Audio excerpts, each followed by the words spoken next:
रमज़ान आ गए हैं और साथ साथ कराची में भिखारियों का सीज़न।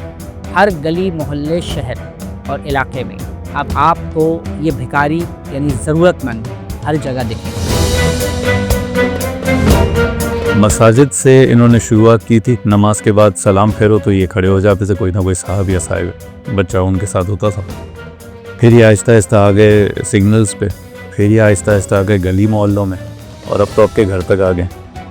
और इनके तरीक़ाकार इतने इतने क्लास के हैं, इतने ज़बरदस्त आइडियाज़ होते हैं इनके, कि लगता है कि इनके साथ पूरी एक कम्युनिटी जो है वो बिल्ड हो चुकी हुई है। इसको एज अ बिज़नेस अब ये लेके चल रहे हैं। अब एक स्टार्टअप जो है उसको साल लगता है, 1.5 साल लगता है, कुछ 6 महीने लगते हैं इस्टेब्लिश होने में। ये तो दूसरे दिन से इनका कारोबार शुरू हो जाता है। तो हम क्या तालीम दें उन बच्चों को कि भाई तुम भी एक काम करो, यही भिखारियों वाला बिज़नेस ही संभाल लो, क्योंकि इसमें टैक्स भी नहीं है, काम भी कोई तुम्हारे लिए कोई और करेगा। जी हाँ, ये एक कारोबार है। आप कभी इनको काम की ऑफ़र करके देखें, भाग जाएंगे।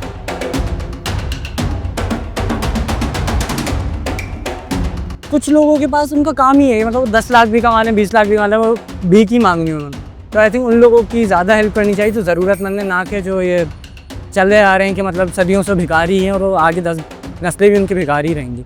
बस वो ऐसे वास्ते ऐसे देते हैं, अल्लाह के नाम पे दे दें, और ये चीज़ें इमोशनल वो टॉर्चर करते हैं। तो इस वजह से जो है ना, नहीं देना होता फिर भी खाना खिला दें, ये भूखे हैं या घर पे राशन है XYZ, तो वो सारी चीज़ें इस वजह से तो मजबूर हो जाता है अगला बंदा देने के लिए।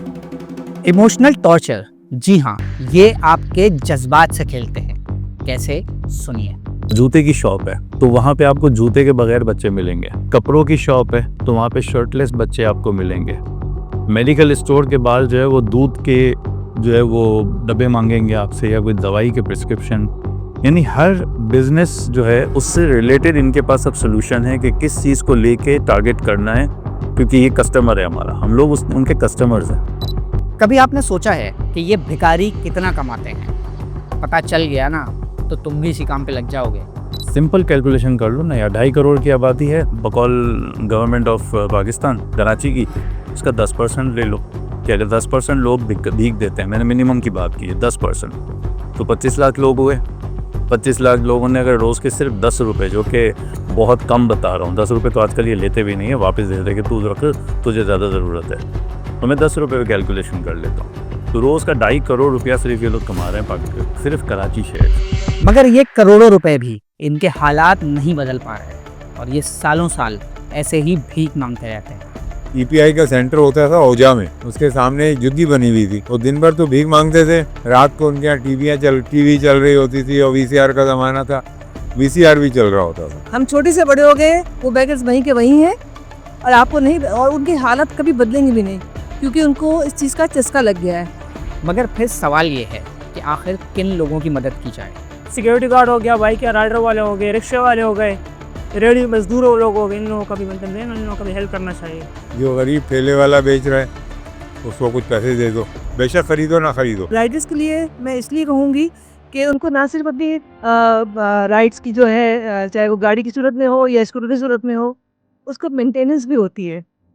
पेट्रोल का दाम हमेशा एक जैसा नहीं होता, ऊपर नीचे होता रहता है, और जो हालात हैं उसमें मेरा ख्याल है राइडर्स को ज़रूर देना चाहिए, क्योंकि ये बहुत दार है। अपनी किसी फैमिली में किसी रिलेटिव को दें, क्योंकि सबसे पहले हाथ भी उनका ही होता है।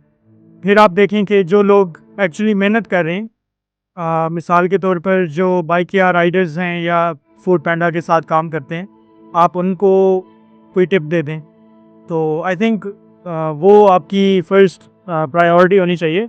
सफ़ेद पोर्शन है वो कभी भीख नहीं मांगेगा, वो खामोशी से भूखा मर जाएगा, वो भीख नहीं मांगेगा। ये आप तलाश करें, आप अपने हमसायों में देखें, जैसे कुरान में भी है और अल्लाह भी फरमाता है कि अपने हमसायों के देखें। मैंने आपको और साथ वाले घरों में, कराची में मोहल्लेदारी वाला सिस्टम में पता चल जाता है कि साथ वाले घर में किसका चूल्हा जल रहा है, किसका चूल्हा नहीं जल रहा।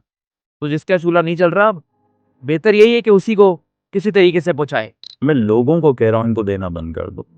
बहुत शौक हो रहा है देने का, घर में एक बॉक्स रख लो, पैसे उसमें डाल दिया करो। महीने के बाद अपने रिश्तेदारों में देखो, पड़ोसियों में देखो, मोहल्ले में देखो, कोई ऐसा बंदा, कोई ऐसी बंदी, कोई ऐसी फैमिली जिसको उन पैसों की ज़रूरत हो, किसी की फ़ीस भरनी हो, किसी के किराने के पैसे बाकी हो, तो इस किस्म के काम उन पैसों से कर लें और अपने अताराफ के लोगों की मदद करना शुरू करें। मज़ीद न्यूज़ अपडेट्स और डिजिटल स्टोरीज के लिए सब्सक्राइब करें डॉन न्यूज़ पाकिस्तान।